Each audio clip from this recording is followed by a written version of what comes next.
Terima kasih.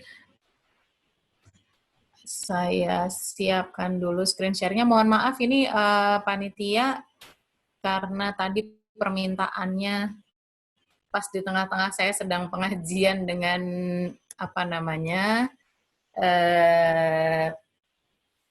komunitas umat Islam Indonesia yang ada di New Zealand, jadi saya tidak sempat mengirimkan bahan ini. Assalamualaikum warahmatullahi wabarakatuh. Selamat siang Bapak Ibu sekalian. Senang sekali siang hari ini kita bisa berkumpul untuk membahas tentang dampak pandemi COVID-19 pada keluarga dan bagaimana kita akan menyikapinya. Terus terang pada saat saya menerima bagian ini, undangan, kemudian temanya ini saya agak bingung. Ini sebetulnya nanti ditujukan kepada para penyedia layanan, para pendamping, lembaga-lembaga yang terkait dengan ini, atau pada keluarganya gitu, karena itu kan dua hal yang berbeda. Tapi kalau melihat keseluruhan tornya, kelihatannya kita bicara pada level kita sebagai pendamping ya. Jadi nanti saya tidak akan banyak bicara tentang dalam tanda kutip tips dan trik bagi keluarga, tetapi lebih ke kita sebagai para pendampingnya begitu. Nah, saya dalam hal ini bertindak atas nama Lembaga Kemaslahatan Keluarga Nahdlatul Ulama karena saya adalah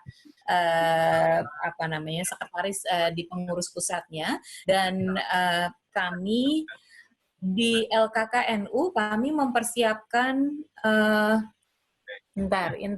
koneksi internet saya agak jelek, jadi saya stop wajah saya ya, supaya bisa lebih. Bapak Ibu balik lagi.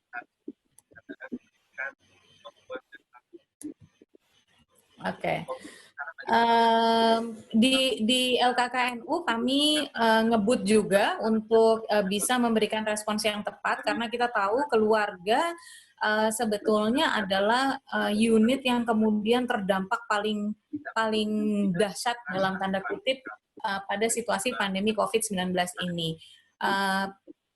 Dampak kesehatan jelas, risiko kesehatan jelas, kemudian risiko ekonomi jelas, kesejahteraan ekonomi keluarga, tetapi lebih dari itu, utuh atau tidaknya keluarga itu sangat terdampak juga oleh pandemi COVID-19 yang mengubah semuanya ini.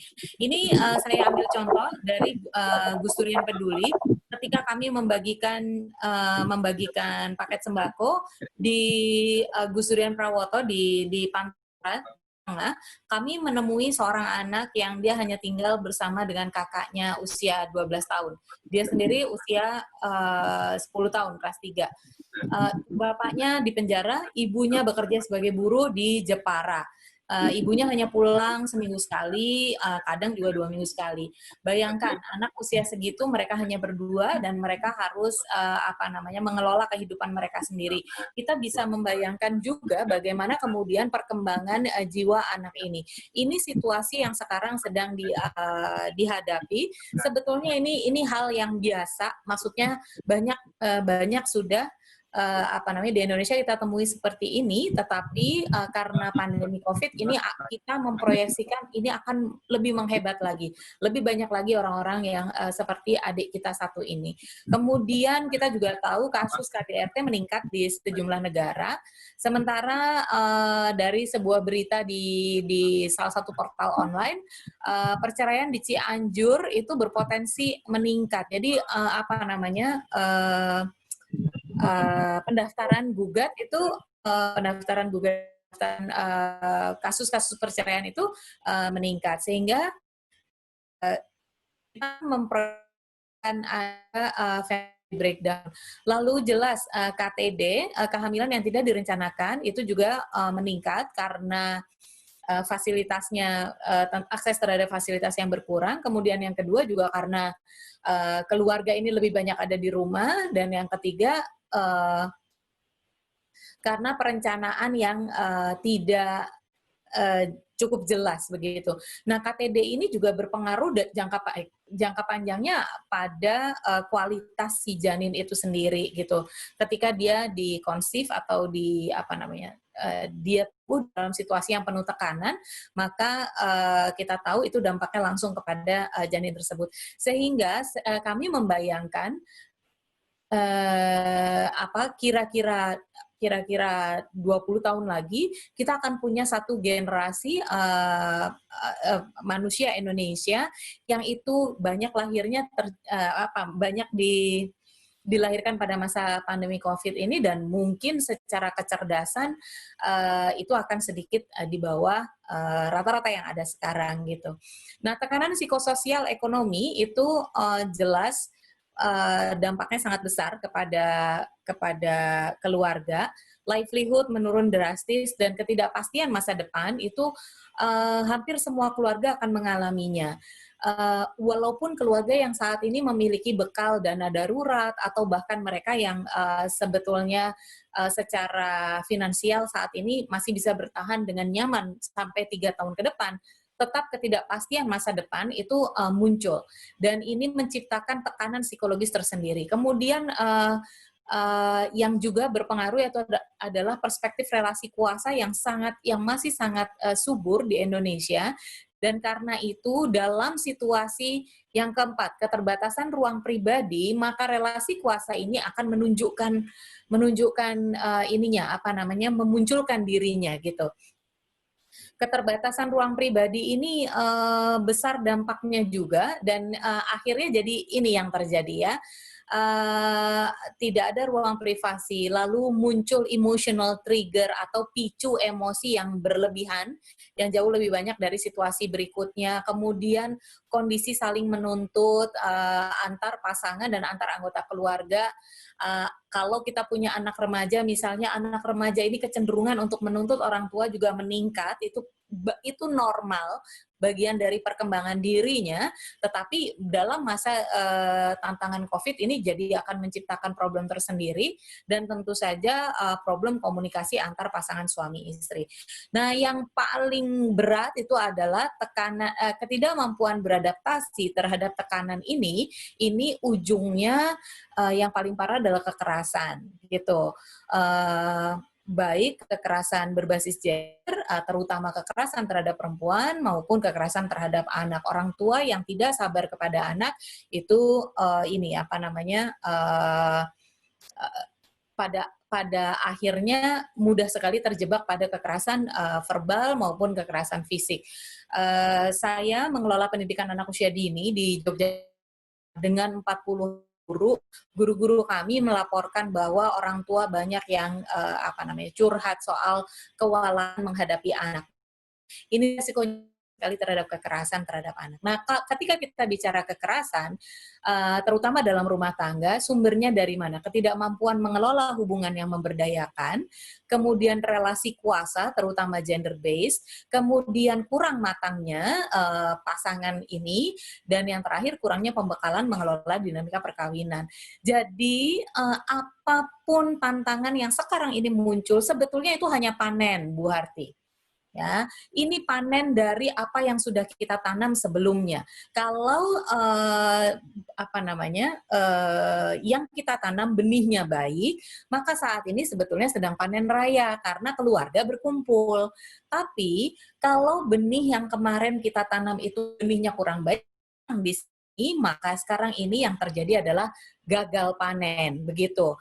Karena itu ini kalau kami gambarkan, kalau keluarga itu seperti bangunan seperti sebuah bangunan, maka situasinya kemarin-kemarin itu pilarnya seperti ini gitu. Jadi memang bangunannya masih bisa berdiri, tapi begitu ada guncangan sedikit, gempa misalnya sedikit saja, maka pilar ini kemudian patah dan bangunannya ambruk gitu. Nah, dalam hal ini guncangan sedikit ini adalah pandemi COVID-19 begitu. Jadi selalu kembali kemudian ke akar persoalannya itu bukan hanya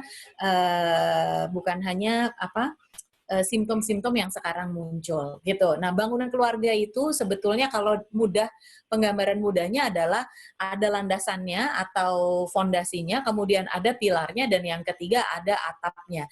Landasannya adalah prinsip dasar yang hidup dalam keluarga itu, yang dihidupkan dalam keluarga itu, termasuk di dalamnya relasi kuasa atau relasi adil gender, kemudian pilarnya, dan yang ketiga adalah atapnya. Kalau prinsip dasarnya sudah adil, maka dia fondasinya adil, maka pilar-pilar ini bisa ditopang dengan baik. Kalau pilarnya, terutama dalam hal ini terkait dengan komitmen dan relasi, pilarnya ini kokoh, maka bangunan itu juga akan kuat. Apalagi kalau atapnya atau yaitu dalam hal ini tujuan atau visi keluarga itu clear sekali, maka atap ini bisa nyangsrang itu apa ya? Bisa bisa berada di atas pilar dan fondasi ini juga dengan baik. Nah, saya akan sharing tentang konsep Lembaga Kemaslahatan Keluarga NU dalam konteks ini. Yang pertama, tujuan perkawinan jelas, sakinah mawaddah warahmah, kita nggak perlu membahasnya, tapi yang justru saya ingin gambarkan, kalau landasan perkawinan di LKKNU kami memasukkan cara berpikirnya, perspektifnya adalah keadilan, kesalingan, dan keseimbangan. Kalau bahasa NU-nya muadalah, mubadalah, dan muwazanah gitu. Karena menurut kami ini penting sekali untuk mengatasi relasi kuasa dan perspektif yang tidak adil gender itu. Jadi 3 ini yang kami mau kuatkan, kemudian 5 pilarnya kami pilih dari berbagai kata-kata kunci dan konsep-konsep kunci relasi di dalam Al-Quran. Itu kita mengambil 5 pilar.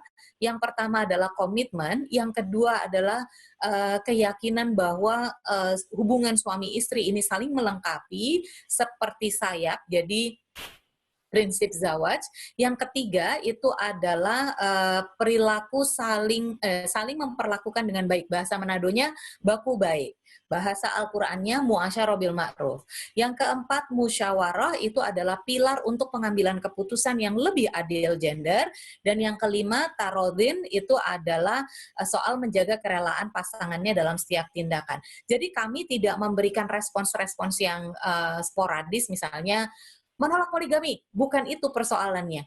Menolak poligami harus ada dasarnya. Nah, kita kembalikan ke sini. Apakah poligami misalnya ini berkaitan menggerus pilar-pilar yang ada atau tidak? Satu, pilar atau kekerasan ya yang lebih nyambung dengan pembicaraan kita sekarang.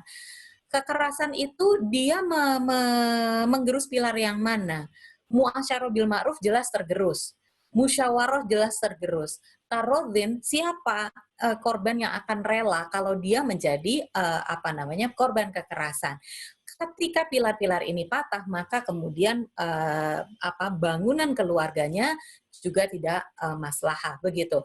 Nah, misi besarnya, atapnya, tentu saja karena kami dari NU, perspektifnya Islam, maka misi besar dari kehidupan keluarga yang maslahat ini adalah Islam rahmatan lil alamin dan kemaslahatan, baik kemaslahatan keluarga, masyarakat, ataupun bangsa.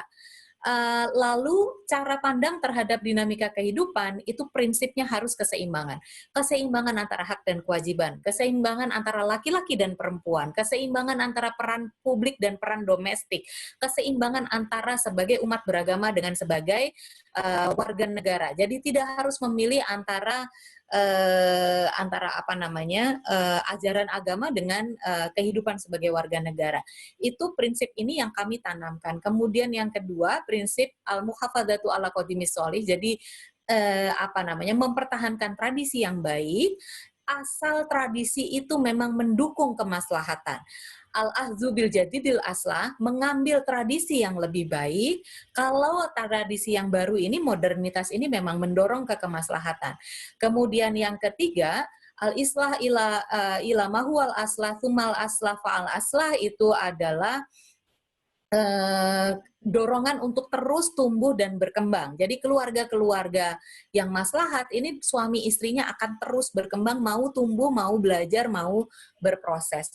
Dan 5 relasi ini, 5-limanya harus mendapatkan perhatian bagi di dalam keluarga, tetapi dengan menggunakan pilar yang tadi.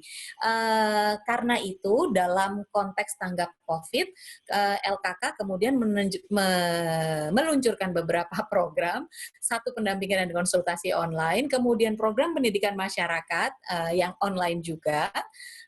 Besok pagi akan ada pengajian keluarga maslahat, temanya itu sama, bagaimana menjaga keluarga di tengah pandemi COVID ini. Dan yang ketiga, materi KIE online, buku panduan keluarga dan e-flyers yang kita terus sebarkan.